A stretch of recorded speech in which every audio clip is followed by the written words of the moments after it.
Hello, welcome to my channel. കൂടെ എല്ലാവരും സുഖമായിരിക്കുന്നു. അപ്പോൾ ഇന്നൊരു കുട്ടി സദ്യ ഉണ്ടാക്കാമെന്ന് വിചാരിച്ചു. അതിന് കാരണം എന്താണെന്ന് വെച്ചാൽ ഒരു മുറം പച്ചക്കറി കിട്ടിയിട്ടുണ്ടെന്ന് വെച്ചാൽ 100 രൂപയ്ക്ക് വാങ്ങിയതാണ് കേട്ടോ. സാമ്പാർ കഷ്ണം വാങ്ങാൻ പറഞ്ഞതാണ്. അപ്പോൾ 100 രൂപയുടെ സാമ്പാർ കഷ്ണമാണ്. അപ്പോൾ ഇന്നത് കണ്ടപ്പോൾ എനിക്ക് വിചാരിച്ചു ഒരു കുഞ്ഞു സദ്യ ഉണ്ടാക്കിയാലോ. സാമ്പാർ, ഒരു ഉപ്പേരി, അവിയൽ അങ്ങനെയൊക്കെ ആയിട്ട് ചെയ്യാമല്ലോ എന്ന് വിചാരിച്ചു. അപ്പോൾ അതിൻ്റെ ഒരു പണിപ്പുരയിലാണ് ഞാൻ. അപ്പോൾ ഇന്നൊരു അവിയൽ ഉണ്ടാക്കാമെന്നാണ് വിചാരിച്ചേക്കുന്നത്. അപ്പോൾ നോക്കിയപ്പോൾ ഇതിൽ ഒക്കെ അരിഞ്ഞ് വെച്ചിട്ടുണ്ട്, കഷ്ണങ്ങളൊക്കെ അരിഞ്ഞ് വെച്ചിട്ടുണ്ട്. ചേന നീളത്തിൽ അരിഞ്ഞിട്ടുണ്ട്, ബീൻസ്, കായ, അതേപോലെ ക്യാരറ്റ്, ഇതെല്ലാം അരിഞ്ഞ് വെച്ചിട്ടാണ് ഇരിക്കുന്നത്. അതിലേക്ക് നമ്മൾ നാളികേരം, പച്ചമുളക്, ഇത്തിരി ജീരകം ഇതൊക്കെ ഇട്ടിട്ട് നമുക്കൊന്ന് ജാറിൽ അരച്ചെടുക്കാം കേട്ടോ. അപ്പോൾ നമ്മുടെ മിക്സി ജാറിലേക്ക് നാളികേരവും പച്ചമുളകും പിന്നെ ജീരകവും ചുവന്നുള്ളിയും ഒക്കെ ഇട്ടിട്ട് ഒന്ന് അടിക്കാം കേട്ടോ. ചെറുതായിട്ടൊന്ന് ഒതുക്കിയാൽ മതി, ചമ്മന്തി പരുവം പോലെ, അല്ലാണ്ട് അരക്കണ്ട. ഒന്ന് ഒതുക്കിയെടുത്താൽ മതി എല്ലാം കൂടിയിട്ട്. വേപ്പിൻ്റെ ഇലയും കൂടി ഇടാട്ടാ. എന്നിട്ട് ചെറുതായിട്ടൊന്ന് ഒതുക്കിയെടുക്കാം. അപ്പം നമ്മൾ ഈ കൂട്ടിലേക്ക് മഞ്ഞൾപ്പൊടി, അതേപോലെ ഇത്തിരി ഉപ്പൊക്കെ ഇട്ടിട്ട് ഇളക്കാട്ട. ഉപ്പും ഇത്തിരിയും കൂടി ഉപ്പിടാം. അത് കഴിഞ്ഞിട്ട് ഇത്തിരി പച്ച വെളിച്ചെണ്ണയൊക്കെ കൂട്ടിയിട്ട് നന്നായി അങ്ങോട്ട് ഞെരടാം. ഇതിപ്പോൾ വരാം.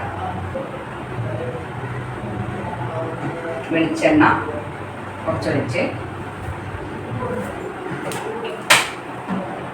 ഒന്ന് നന്നായിട്ടൊന്ന് ഇളക്കാം. ഇതിലേക്ക് അത് ഇത്തിരി 2-3 പച്ചമുളക് ഒന്ന് കീറിടാം. എന്നിട്ട് ഇത്തിരി വെള്ളം ഒഴിച്ചിട്ട് നമുക്ക് വേവിക്കാൻ വയ്ക്കാം. ഇത് നമുക്കിപ്പോൾ സാമ്പാർ കഷ്ണം വാങ്ങിയപ്പോൾ കിട്ടിയതാണ് കേട്ടോ. സാമ്പാർ കഷ്ണം ഇപ്പോൾ സത്യത്തിൽ പച്ചക്കറിക്കൊക്കെ നല്ല വിലയാണ്. വാങ്ങാൻ അടുത്തുകൂടെ പോകാൻ പറ്റാത്ത അവസ്ഥയാണ്. അപ്പോൾ ചേട്ടൻ വാങ്ങി വന്നപ്പോൾ നമുക്ക് ഇതുകൊണ്ട് എന്തൊക്കെ കറികൾ വെക്കാമെന്ന് നോക്കി. അപ്പോൾ സാമ്പാർ വെച്ചു, എന്നാൽ പിന്നെ ഒരു ഉപ്പേരി കൂടി വെക്കുക. പിന്നെ അതിൻ്റെ കൂടെ ആ കഷ്ണം കൊണ്ട് കുറച്ച് അവിയലും വെക്കാമെന്ന് വെച്ചു.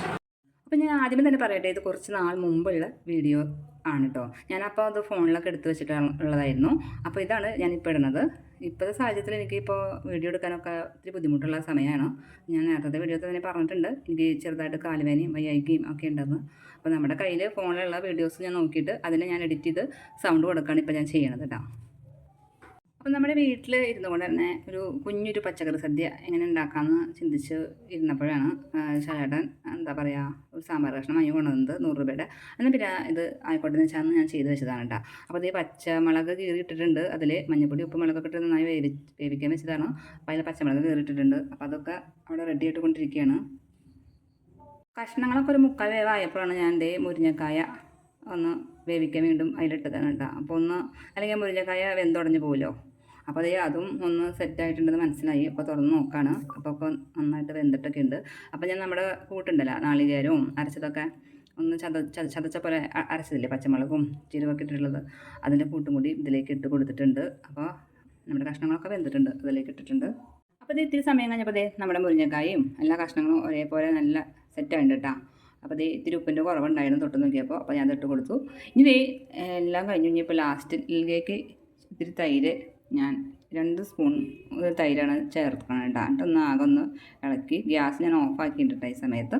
എന്നിട്ട് നല്ല നമ്മുടെ ഫ്രഷ് കറിവേപ്പിൻ്റെ ഇലയും കൂടി മേലെ അങ്ങോട്ട് ഇട്ട് നല്ല പച്ച വെളിച്ചെണ്ണ അങ്ങോട്ട് മീതെ ഇട്ട് അടച്ച് വെച്ചു കേട്ടോ. പപ്പടവും വറുത്തിട്ടുണ്ട്. ഈ 100 രൂപയുടെ പച്ചക്കറി വാങ്ങുമ്പോൾ പകുതി ഞാൻ എടുത്ത് വയ്ക്കുക ചെയ്യാറുണ്ട. വേറെ ദിവസത്തേക്ക് കറി വയ്ക്കാനൊക്കെ ഉപയോഗിക്കാൻ ചെയ്യുക. പക്ഷേ ഇപ്രാവശ്യം എനിക്കിങ്ങനെ ചെയ്യണമെന്ന് തോന്നി, വീട്ടിൽ തന്നെ ഇരുന്നുകൊണ്ട്. അപ്പം എന്നാൽ ഇലയിട്ട് ഭക്ഷണം കഴിച്ചാലോ എന്ന് തോന്നി. അപ്പോൾ പിന്നെ അതൊക്കെ ചെയ്യാനുണ്ട് ഒരാഗ്രഹം. അപ്പോൾ പിന്നെ സാമ്പാറും അവിയലും ഉപ്പേരിയൊക്കെ ഇട്ട് കഴിക്കണം. അപ്പോൾ അച്ചാറുണ്ടായിരുന്നു. അപ്പോൾ കസിൻ്റെ കല്യാണത്തിൻ്റെ ഇഞ്ചാമ്പുളി അച്ചാറൊക്കെയാണ് ഉണ്ടത് അവിടെ ഇരിക്കുന്നത്. അപ്പോൾ നല്ലൊരു സദ്യ പോലെയായി. പായസത്തിൽ തന്നെ ഉള്ളൂ, പപ്പടവും എല്ലാം എല്ലാം കൂടിയിട്ടൊരു കുഞ്ഞൊരു സദ്യ. സൂപ്പറായിരുന്നു. അപ്പോൾ അത് നമ്മുടെ വീട്ടിൽ വെച്ച് തന്നെ ഇലയൊക്കെ കഴിക്കുമ്പോൾ ഒരു സന്തോഷം. അപ്പോൾ കറികളൊക്കെ ആയപ്പോൾ കുട്ടികൾക്ക് വേറെ ഞാൻ ഫുഡ് കൊടുത്തിട്ടുണ്ടായിരുന്നു. അപ്പോൾ ഞാൻ വീഡിയോയ്ക്ക് വേണ്ടിയിട്ടാണ് ഇലയൊക്കെ ഇട്ടിട്ട് ഒന്ന് ഫുഡ് കഴിക്കാൻ റെഡി ആയിട്ടിരുന്നത്. അപ്പോൾ വീഡിയോ ഇത്രയേ ഉള്ളൂ. അടുത്ത വീഡിയോ കാണാം. Okay, by.